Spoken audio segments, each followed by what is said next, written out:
السلام علیکم ورحمۃ اللہ وبرکاتہ۔ نحمدہ و نصلی علی رسولہ الکریم۔ ناظرین کرام، خود کو توحید والے کہنا اور اوروں پر کفر و شرک کے فتوے لگانا، یہ غیر مقلدین کا کام ہے۔ اوروں کے متعلق یہ کہنا بڑا آسان ہوتا ہے کہ دیکھیں بھئی یہ مشرک لوگ ہیں، یہ شرک پھیلا رہے ہیں، اور خصوصاً یہ فضائل اعمال اٹھاتے ہیں، فضائل صدقات اٹھاتے ہیں، حالانکہ وہ لوگ انہی کو پڑھ کر ایک اللہ کے در پر جھکنے والے بنتے ہیں، اور وہ دن رات ان کی زبان پر یہ بات آتی ہے کہ اللہ یعنی وہ دن رات یہ بات اللہ سے ہوتا ہے، اللہ کے غیر سے نہیں ہوتا، اللہ کا غیر اللہ کے بغیر کچھ نہیں کر سکتا۔ ان کے متعلق یہ کہہ دیتے ہیں کہ یہ شرک پھیلا رہے ہیں۔ لیکن اس وقت ایک ویڈیو آئی ہے، خود یہ اتنا بڑا دعویٰ کرنے والے، خود کو توحید والے کہنے والے اور اوروں پر شرک کا فتویٰ لگانے اور وہ مشرک کہنے والے غیر مقلدین کے اس اسٹیج سے شرک کی دعوت، خود اہل الحدیث کہلوانے والوں کا اسٹیج ہے، بڑا پروگرام ہے، ان سے باقاعدہ شرک کی دعوت دی گئی ہے، ان کے اسٹیج سے علی اعلان کھلم کھلا ان کے اسٹیج سے یہ دعوت دی گئی ہے۔ اب مجھے بتائیں کہ اب اہل الحدیث کہلوانے والے خود کو پتہ نہیں کیا کچھ کہتے ہیں، اب ان کے اسٹیج سے شرک کی دعوت دی جاتی ہے، کس منہ سے اوروں کے متعلق فتوے لگاتے ہیں۔ آپ کو ویڈیو دکھاتے ہیں، حیران رہ جاؤ گے کہ غیر مقلد اس حد تک پہنچ چکے ہیں۔ اب یہ اصل میں حقیقتیں سامنے آتی ہیں، اصلیت سامنے آ رہی ہوتی ہے، بات کھلتی چلی جا رہی ہوتی ہے کہ صرف دعوے کھوکھلے ہوا کرتے ہیں، ٹائٹل اچھا لگایا جاتا ہے، ٹائٹل اچھا لگایا جاتا ہے تاکہ لوگ اس ٹائٹل سے دھوکہ کھا کر گمراہ ہونا، دھوکہ کھا کر آ جائیں ہماری طرف سے کہ بھئی ہم قرآن و حدیث والے ہیں، ہم توحید والے ہیں، ہمارے اندر شرک نہیں ہے، ہم حق پر ہیں۔ اس طرح کی باتیں کریں گے تبھی تو لوگ آئیں گے، لیکن بعد میں آہستہ آہستہ آہستہ بات کھلتی چلی جاتی ہے، حقیقت سامنے آتی چلی جاتی ہے، اور چھپا ہوا اصلی چہرہ غیر مقلدین کا سامنے آ جاتا ہے، اور آ ہی گیا تو ان کے اسٹیج سے بھی شرک کی باقاعدہ دعوت۔ اب ان کا ایک پروگرام تھا، یہ کون سی مرکزی جمعیت اہل حدیث ہند کا، اور اس کوئی ایسا کوئی سیمینار تھا، کوئی جلسہ تھا، اس میں جو ہے نا انہوں نے ایک پروگرام کیا، اس میں ایسے بندے کو دعوت دی۔ اب آپ سن لیجئے اس کو کہ اس نے کس انداز میں، پوری ویڈیو مجھے نہیں مل سکی، لیکن آپ سن لیجئے کہ وہ کس انداز سے شرک پھیلا رہا ہے، اور اس سٹیج پر آپ دیکھ لیں گے وہاں لکھا بھی ہوا ہے کہ مرکز جمعیت اہل حدیث۔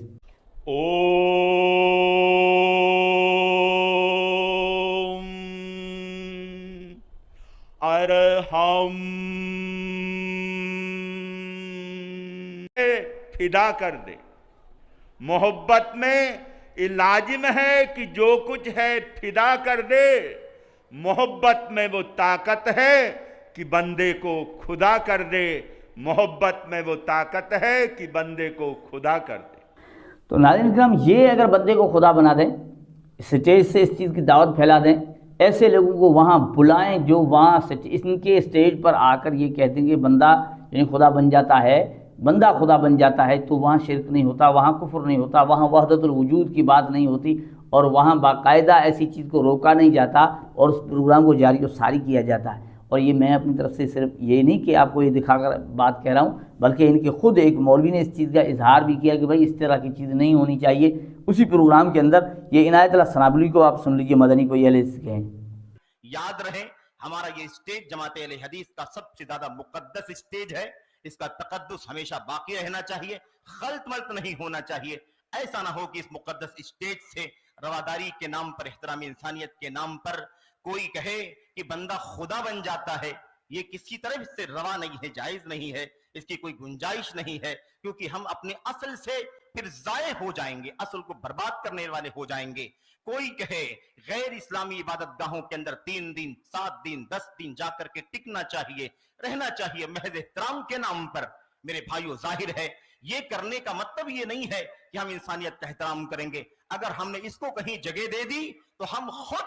سب سے زیادہ ذلت اور پستی کے آخری سطح میں پہنچ جائیں گے۔ اس لیے انسانیت کا احترام، اصل احترام یہ ہے کہ بندہ اپنے اللہ کو پہچانے، نبی کے اللہ تبارک و تعالیٰ کے پیغام کو پہچانے، اور یہ سب سے بڑا احترام ہے جو اللہ تبارک و تعالیٰ نے اپنے بندوں کا کیا ہے۔ اللہ کے کلام کی آیات، اللہ کے نبی کی حدیثیں بے شمار ہیں اس سلسلے میں۔ ظاہر ہے کہ یہ کوئی وقت نہیں ہے جس میں آپ کے سامنے گفتگو ہو۔ اللہ تعالیٰ سے دعا کرتا ہوں کہ اللہ تبارک و تعالیٰ اس کوشش کو اصولوں کے ساتھ پائے تکمیل تک پہنچائے۔ تو آپ اس چیز سے بخوبی سمجھ چکے ہوں گے کہ غیر مقلدین اب اس حد تک پہنچ چکے ہیں کہ اب ان کے اسٹیج سے شرک پھیلایا جا رہا ہے، ایسی چیزوں کو نہیں روکتے، لیکن یہ سارے فتوے، ساری سختی، سارا کچھ اوروں کے لیے ہے جو ان کے فرقے کے نہیں ہیں، ان کے فرقے کا بندہ ہے، ان کا فائدہ ان کو فائدہ دے رہا ہے تو اس کو بلا کر اپنے اسٹیج سے اس کے، یعنی وہ اگر غیر مسلم ہے تو بھی اس کو اجازت دی جاتی ہے کہ وہ اپنا جو کچھ ہے وہ وہاں سے بھی پھیلائے، اسے اجازت ہے، لیکن ان کا یعنی ان کے فائدے کا ہو،